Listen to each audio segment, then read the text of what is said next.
అందరికీ నమస్కారం. నేను మీ గోపాల్ అయ్యంగార్. శ్రీమతే రామానుజాయ నమః. 24వ తారీఖు మార్చి 2024 నుంచి 30వ తారీఖు మార్చి 2024 వరకు మేషరాశి నుంచి మీనరాశి వరకు వార ఫలాలు ఎలా ఉందో ఈరోజు తెలుసుకుందాం. అలాగే ఆదివారం నుంచి శనివారం వరకు పూర్వ ఫల్గుని నక్షత్రం నుంచి అనురాధ నక్షత్రం వరకు చతుర్దశి తిథి నుంచి వచ్చే పంచమి తిథి వరకు బహుళపక్ష పంచమి వరకు కూడా ఈ యొక్క వార ఫలాలు ఎలా ఉందో మనం తెలుసుకోవాలి. ముఖ్యంగా ఈ వారం గ్రహస్థితులు చూస్తే గురువు మేషరాశిలో, కేతు కన్యారాశిలో, అలాగే శుక్ర కుజ శని గ్రహాలు కుంభరాశిలో, సూర్యుడు రాహు బుధుడు మీనరాశిలో సంచరిస్తూ బుధుడు 27వ తారీఖు నాడు మేషరాశిలోకి రాబోతున్నాడు.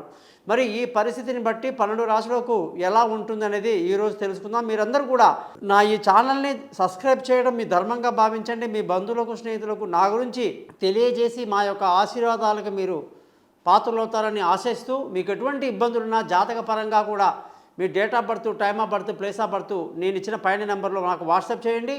మీ యొక్క డేట్ ఆఫ్ బర్త్ లేనప్పుడు ముఖం కనిపించే ఒక ఫోటో, కుడి చేతి రేఖలు మగవాళ్ళు, ఎడమ చేతి రేఖలు ఆడవాళ్ళు పంపిస్తే మీ జాతకాలు రెడీ చేసి మీతో 15 నిమిషాలు మాట్లాడి పరిహారాలు చెప్పి జాతకం మొత్తం కూడా మీకు నేను పంపడం జరుగుతుంది. దీనికి అయ్యే ఖర్చు కూడా మీకు చాలా స్వల్పంగా ఉంటుంది, గురుదక్షిణ. కాబట్టి మీరందరూ కూడా నన్ను కాంటాక్ట్ చేస్తారని ఆశిస్తూ,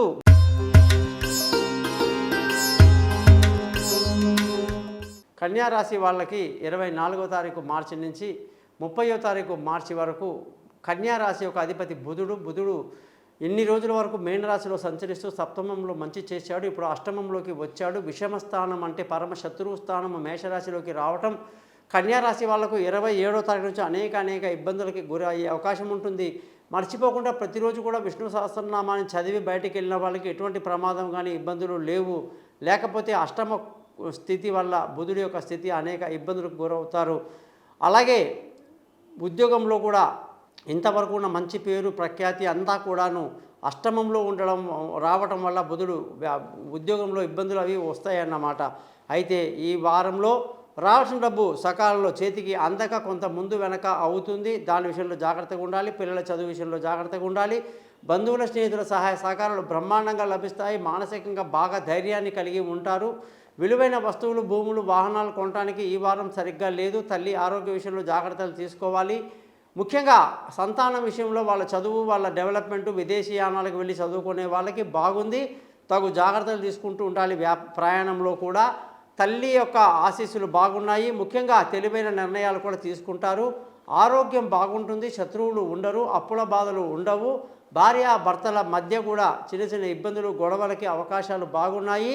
అదృష్టంగానే చూసుకుంటే ఈ వారమంతా కూడా అదృష్టం అనేది మీకు బాగా తక్కువగా ఉంది. అదృష్టం మీద డిపెండ్ అవ్వకుండా స్వశక్తి మీద డిపెండ్ అవ్వడం మంచిది.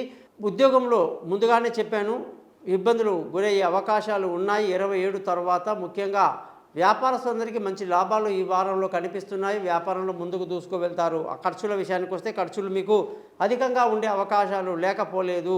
మరి కన్యారాశి వాళ్ళందరూ కూడా ప్రతిరోజు విష్ణు సహస్రనామాన్ని ఎంత గొప్పగా చదివితే అంత మేలు జరుగుతుంది. చూశారు కదా, ఈ వారంలో 12 రాశులకు ఎలా ఉందో మీకు తెలియచేయడం జరిగింది.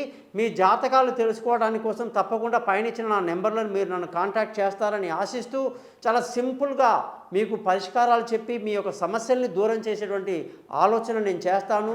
అందుకే thesimpleastrologer.comని సబ్స్క్రైబ్ చేయండి. నమస్కారం, మీ గోపాల్ అయ్యంగార్.